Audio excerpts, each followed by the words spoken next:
আল্লাহ পাক রব্বুল আলামিন বলেন, ইয়া আইয়ুহাল্লাযীনা আমানু দুখুলু ফিস-সিলমি কাফা।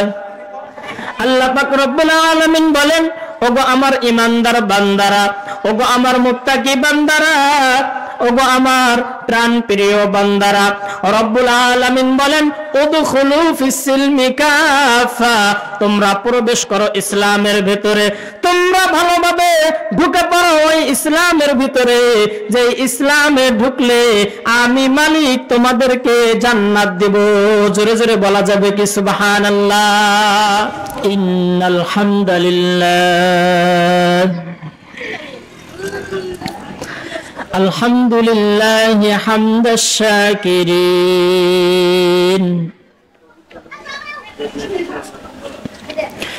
আলহামদুলিল্লাহি নাহমাদুহু ওয়া নাস্তাঈনুহু ওয়া নাস্তাগফিরুহু ওয়া নাউযু বিল্লাহি মিন শুরুরি আনফুসিনা ওয়া মিন সাইয়্যাতি আ'মালিনা من يهده الله فلا مضل له ومن يضلله فلا هادي له ونشهد أن لا إله إلا الله وحده لا شريك له ونشهد أن سيدنا ونبينا ومولانا محمدا عبده ورسوله الذي أرسله بالحق بشيرا ونذيرا وداعيا إلى الله بإذنه وسراجا وقمرا منيرا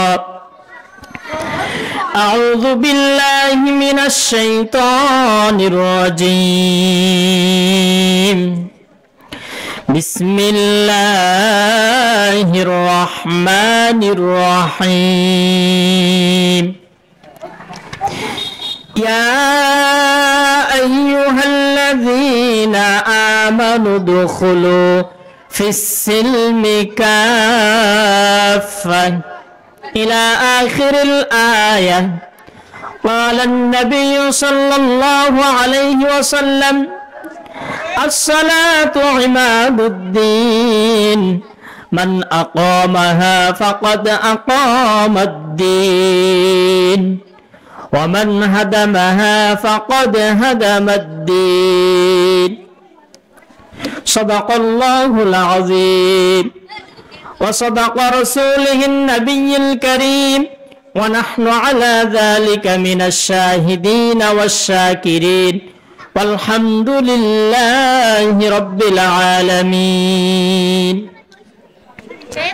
الحمد لله আল্লাহ রব্বুল আলামিনের দরবারে লাখ কোটি শুকরিয়া যে মহান রব্বুল আলামিন আপনাদেরকে আমাকে অত্যন্ত ভালোবেসে মায়া মহাব্বত করে জান্নাতের বাগানে আসবার এবং বসবার তৌফিক দান করলেন।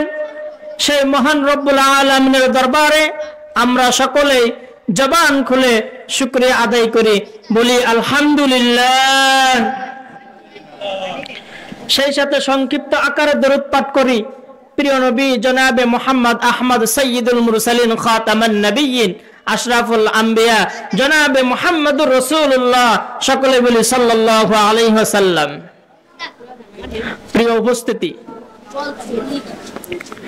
প্রিয় ভাইরা আমার, যারা এখন পর্যন্ত এদিকে সেদিকে ঘোরাফেরা করতেছেন তাদেরকে আমি অনুরোধ করে বলতেছি অতি শীঘ্রই আপনারা মাহফিল প্যান্ডেলের নিচে চলে আসুন। উপস্থিতি, আমি কুরআনুল কারীম থেকে একটা আয়াত পাঠ করেছি। আল্লাহ পাক রব্বুল আলামিন আয়াতের মধ্যে বান্দাদেরকে বলতেছে, ইয়া আইয়ুহাল্লাযীনা আমানু দুখুলু ফিস-সিলমি কাফা। আল্লাহ পাক রব্বুল আলামিন আয়াতের মধ্যে বান্দাদেরকে বলতেছে, হে ঈমানদাররা, ইয়া আইয়ুহাল্লাযীনা আমানু দুখুলু ফিস-সিলমি কাফা, তোমরা ইসলামের ভিতরে প্রবেশ করো পরিপূর্ণভাবে, আল্লাহ বলতেছেন। কিন্তু আমরা এখন পর্যন্ত পরিপূর্ণ ঈমানদার হতে পারি নাই, যার কারণে আমরা পরিপূর্ণভাবে ইসলামের ভিতরে প্রবেশ করতে পারি নাই। কথা বলেন ঠিক কিনা? আল্লাহ পাক রব্বুল আলামিন বলেন, ইয়া আইয়ুহাল্লাযীনা আমানু দুখুলু ফিস-সিলমি কাফা। আল্লাহ পাক রব্বুল আলামিন বলেন, ওগো আমার ঈমানদার বান্দারা, ওগো আমার মুত্তাকি বান্দারা, ওগো আমার প্রাণ প্রিয় বান্দারা, রব্বুল আলামিন বলেন, উদখুলু ফিস-সিলমি কাফা, তোমরা প্রবেশ করো ইসলামের ভিতরে, তোমরা ভালোভাবে ঢুকে পড়ো ওই ইসলামের ভিতরে, যে ইসলামে ঢুকলে আমি মালিক তোমাদেরকে জান্নাত দেব। জোরে জোরে বলা যাবে কি সুবহানাল্লাহ? কিসের ভিতরে ঢুকতে বলতেছে? জান্নাতের ভিতরে, ইসলামের ভিতরে।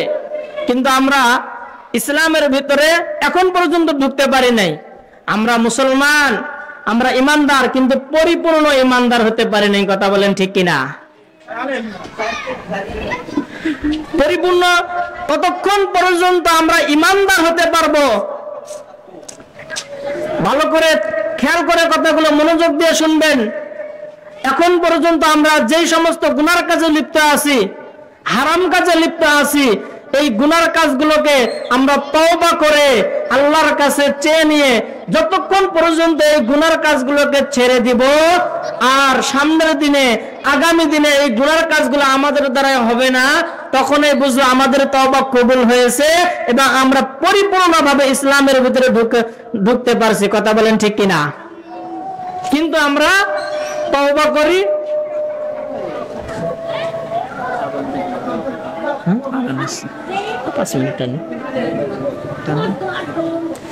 কিন্তু আমরা দেখা যায় তওবা করি আবার গুনাহ করি। হয় কি হয় না? বারবার হয়। আল্লাহ পাক রব্বুল আলামিন অন্য এক আয়াতের মধ্যে জানায় দিচ্ছে, বান্দা ইয়া আইয়ুহাল্লাযীনা আমানু তুবু ইলাল্লাহি তাওবাতান নাসুহা। আল্লাহু আকবার বলেন। আল্লাহ পাক রব্বুল আলামিন বলতেছেন, ইয়া আইয়ুহাল্লাযীনা আমানু তুবু ইলাল্লাহি তাওবাতান নাসুহা। এ ঈমানদাররা, তোমরা এমন ভাবে তওবা করো যেই তওবা করলে আমি মালিক তোমাদেরকে ক্ষমা করব, যেইভাবে তওবা করলে আমি মালিক তোমাদের গুনাহগুলোকে maaf করে দেব। এমন ভাবে তোমরা বিশুদ্ধ তওবা করবা যেইভাবে তওবা করলে আমি মালিক কবুল করে নিব।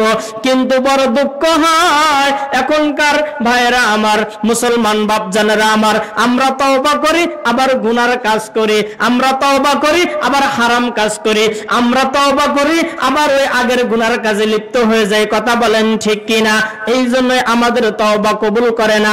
আল্লাহ বলেন, তুবু ইলাল্লাহি তাওবাতান নাসুহা, তোমরা বিশুদ্ধভাবে তওবা করো, যেইভাবে তওবা করলে আমি মালিক খুশি হয়ে তোমাদেরকে maaf করে দেব, সেইভাবে আমরা তওবা করি না। এ মুসলমান বাবারা আমার, বর্তমান খেয়াল করে দেখেন, মুরগি চেনেন না আপনারা? মুরগি যখন ময়লা খায়, শেষ করে দিচ্ছি, এক মিনিট। মুরগি যখন ময়লা খায় আবার মুখ এইভাবে মুছে, আর খাবো না করে কি করে না? কিন্তু খেয়াল করে দেখা যায় আবার পরবর্তীতেও খায়। আমরা মানুষেরা এমনই হয়ে গেছি সেম মুরগির মতো। কথা বলেন ঠিক কিনা? এই জন্য আমাদেরকে তওবা করতে হবে বিশুদ্ধভাবে এবং প্রবেশ করতে হবে ইসলামের ভিতরে, এমন ভাবে ঢুকে পড়বো যেইভাবে ঢুকে পড়লে আল্লাহ পাক রব্বুল আলামিন আমাদেরকে উভয় জগতে কামিয়াব দান করবেন, সেভাবে ঢুকে পড়ার চেষ্টা করবো তো ইনশাআল্লাহ। আজানের সময় হয়ে গেছে, আলোচনা লম্বা করব না, যতটুকু আলোচনা করলাম আল্লাহ পাক রব্বুল আলামিন সর্বপ্রথম আমাকে, এরপরে আপনাদেরকে আমল করার তৌফিক দান করুক। সকলেই বলি আমিন।